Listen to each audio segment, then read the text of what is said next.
I usually try not to make philosophy videos because people aren't that interested in them, and I can notice that because people also don't share them around. But every now and then I just have something that snaps, like something just connects. And I want to talk about it, but unfortunately no one from my real life understands American politics, so they wouldn't know what I'm talking about. And I guess you guys are it. You know, the few people that listen to this, you're the only ones that are going to hear the wisdom. All jokes aside, I'm also curious for your feedback. Now, the epiphany came when I was watching with my wife an episode of Powerpuff Girls. We're watching cartoons from our childhood, really nice and nostalgic. And there's this episode where the Powerpuff Girls get fed up with helping the people of Townsville. And because of that, they're viewed as villains. And now rewatching the episode, it kind of made me realize it's like, yeah, they're superheroes. They're supposed to help the people of Townsville. Why are they supposed to help the people of Townsville? I mean, it's not their job. They're not getting rewarded for it. No, they have to help because they have power. And if they have power and they don't help, then they are evil. And that made me realize that this is actually the essence of the so-called woke ideology. If you want to sum up the core ethos of woke ideology is that the strong exist only to serve the weak. And if the strong don't serve the weak, then the strong are evil. And this blew my mind because the first time I heard about white privilege, I remember like it was yesterday, but my brain didn't really try to debunk whether or not white people had privilege. I didn't even consider like what privilege is. To me, it was like, hold on a little bit. Like, why would someone with privilege want to serve others? The person with privilege would just want to enjoy their privilege, wouldn't they? I mean, the aristocrat has privilege not to serve the peasant. The aristocrat uses the privilege to serve himself. The king has privilege not so that he can be the slave of the peasant, but so that he can help himself. And if the king ever wants to help the peasants, he actually tells the peasants what to do, mobilizes them, moves them around so that they can help themselves. But like the king himself isn't going to go and build a ditch for the peasant. But that's what woke ideology says, that the strong exist to serve the weak. And it's an interesting ideology. It's very romantic in its way of explaining the world, but it's not reality. I mean, you look at human history, you look at the present day, you look at rich and powerful people around you, and they don't operate like that. They don't use their power in order to serve the weak. But the entire American ethos, the entire comic book industry, for example, which is inspired from American culture, has emblems like Superman, which do just that. So Superman is incredibly powerful, and what he does is he flies around, and there are the people in Metropolis who just go around their daily lives, and all of a sudden something bad happens, a supervillain pops up, and they require Superman to help them. This comes at the detriment of Superman. There are many stories where he can't spend any time with Lois because he has to go and fly around to save someone. He can't spend time with his parents because he has to go around and save someone. Like, he barely has any time for himself. He puts his life in danger many times to try and save others. And that's because it's expected that that's what Superman would do. And despite the fact that he does this, it's not very effective either, because every day there's a new challenger, there's a new supervillain. Now, the only time that Superman actually gets shit done is in Injustice, a comic book where Superman, quote-unquote, goes evil. But if you look at it, if Batman wouldn't be fucking around, Superman actually achieves a world where everything is safe, where crime doesn't exist, where poverty doesn't exist, wars don't exist, but he's a tyrant for doing so. And it's very fascinating because I think this is the actual reality of how things are.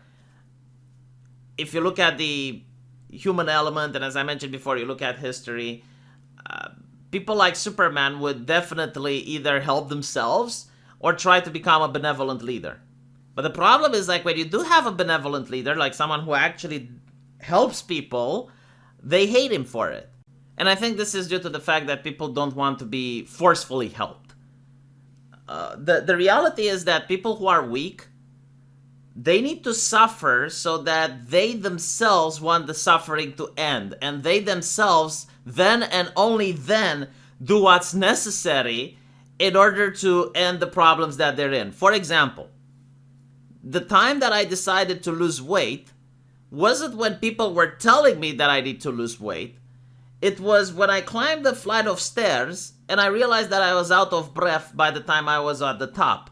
And I realized that if I keep gaining weight, then I'll probably end up in a hospital. And I'm not enjoying life as I used to simply because I get tired whenever I do any sort of small exercise. So that is when I decided that I need to lose weight, and that's when I did something about it, because I was suffering, and only by suffering did I realize that I need to empower myself and get out of the predicament that I was in. And what's interesting is that I went to this trainer, which gave me a strict diet, and I did lose a lot of weight, but I also started hating that woman.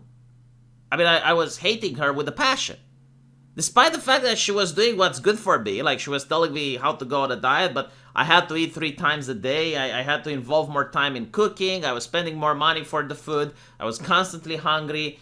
And I was hating her, even though I was the one that went to her, even though that I was the one that gave her money. I was still hating her. And I suppose this is the reality. It's like the people that want what's good for you, and they're helping you achieve what's good for you, you end up hating them. And the people that want what's bad for you, but they agree with you all the time, and they will tell you, hey, like go and eat as much as you want. Being fat is beautiful. Don't take into account that you can't climb a flight of stairs anymore. Don't look at the fact that your cholesterol is high and you might end up with a heart attack when you're old. Just ignore all that. Just do what you want. It's those people that we like. It's those people that I suppose we need in our lives, like the doctor that just gives you a couple of pills and then you take the pills and you feel good for the moment. That's really great. But the person that actually tries to help you and change your life and is actively telling you what you need to do, you hate that person. And this also happens in politics. I mean, one of the most hated presidents in Romanian history, besides the dictator, is a president by the name of Traian Băsescu, and he actually helped the country not go into bankruptcy. Like, it helped Romania not become Greece. And in order to do so, he actually cut the spending from the government, and he docked the wages of government employees by more than 25%. And he actually helped Romania avoid a major crisis, but people despise him to this day. They rather have people who went to power and put Romania in debt, took a lot of loans, promised free shit. Like, those are the people that the public loves, even though they're bad for the economy. Like, at one point, all of these debt is going to come due and someone is going to have to collect. But those are the politicians that people like, while the politician that actually helped avoid the crisis is the one that people hate. And going back to woke ideology is the idea that the strong need to serve the weak. It's not the strong need to help the weak. No, they need to serve the weak. So that the weak can say, we need the strong person to save us. And they do the saving, and then the strong person needs to go away. So the strong person has the moral imperative of being there when it's needed, providing what is being asked of, and then shoot away. And that's just not how things go. Like, that's not just how human nature works. And it's an ideology that doesn't try to explain the world, doesn't try to explain the human condition, doesn't try to explain reality. Instead, it just sets some unreasonable expectations of people. And it doesn't work, It's, again, like in Metropolis, it's the guy walking around and minding his own business, then the supervillain comes and, oh my god, I'm in danger, help, help, help. Superman comes up, beats up the villain, so the citizen can just go on his daily life, so that the next day he gets to face another villain. In reality, I think the weak They need to suffer so that they can want the suffering to stop and find out ways on how to achieve that themselves, not to look help from the outside, because the help from the outside will only come in the force of tyranny. It only comes in the force of the benevolent dictator that's going to try to become mummy and daddy, and people don't like that. They de facto don't like that. They hate that. So even if you actually get a powerful person that wants to help you out, you're going to get two things. You either get the benevolent dictator, which people despise. There have been very few of them throughout human history, and even though they fixed the problem that they were elected to fix, whether it was to win a war or whether it was to fix the economy, people despised them. They hated them. A famous writer who seems to understand this essence of humanity is George R.R. Martin. And in the book, not in the TV show, but in the book, he actually illustrates perfectly just how people despise the benevolent dictator.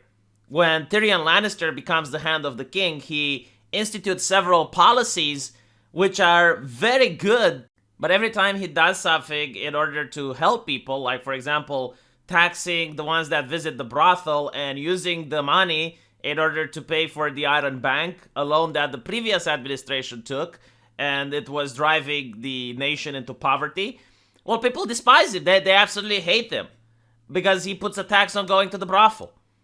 And eventually, when he's on trial, everyone turns against him because they really, really hate him. It's also the fact that even though he was a benevolent dictator, he was still a human being with flaws. And many times he used the power that he had in order to punish the ones that stood against him. For example, there's a bard which threatens to release his secret that he's got Shay, and he has that bard executed and uses his power to put himself above the law so that people never actually investigate him, that he is never punished for an illegal murder that he actually commits. And this is in the book, not the TV show. Or, if you don't get the benevolent dictator, then you get the opportunist dictator, who uses the crisis as an opportunity in order to gain power and then becomes a de facto tyrant. So, if you are a weakling and you just expect a strong person to help you, heaven forbid you actually get that strong person. The only solution is to help yourself, to find out ways to empower yourself and help yourself, and that is a healthy ideology to have. Let me know what you guys think, and I'll see you in the comment section. Take care.